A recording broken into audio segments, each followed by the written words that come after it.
नमस्कार दोस्तों, तीज की ढेर सारी शुभकामनाएं। मैं सांत्वना पांडे, आप सभी का मेरे चैनल पर स्वागत है। तो दोस्तों, आज मैं आपके लिए एक बड़ा ही प्यारा सोहर गीत लाई हूँ, तो आप लोग ज़रूर सुनिएगा। अगर मेरा गाना अच्छा लगे तो कमेंट करके ज़रूर बताना। धन्यवाद। गौ राजा कैली उपवासवाता, मन में भोले बसवाता, मन में भोले बसवाऊ हो।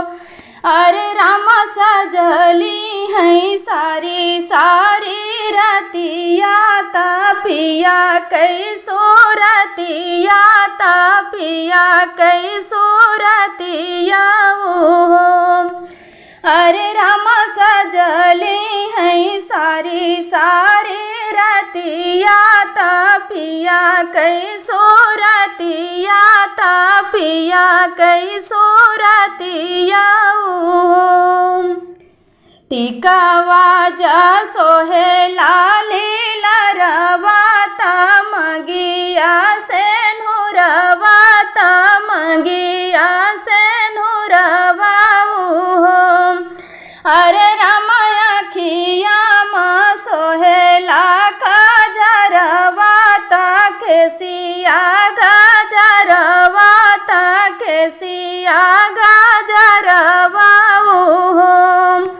अरे रामाया खिया माँ सोहेला गजरवाता, केसिया गजरवाता, केसिया गजरवाऊ। हथवा में गाढ़ी रंग में हदिया, हरिया रंग चूड़िया, हरिया रंग चूड़िया।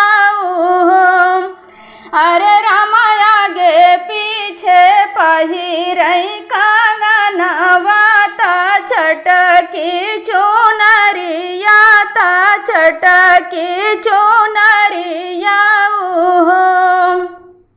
अरे रामाया गे पीछे पहिरई कंगनवाता, चटकी चुनरिया, चटकी चुनरिया हो। पहिनी ओढ़ी गौ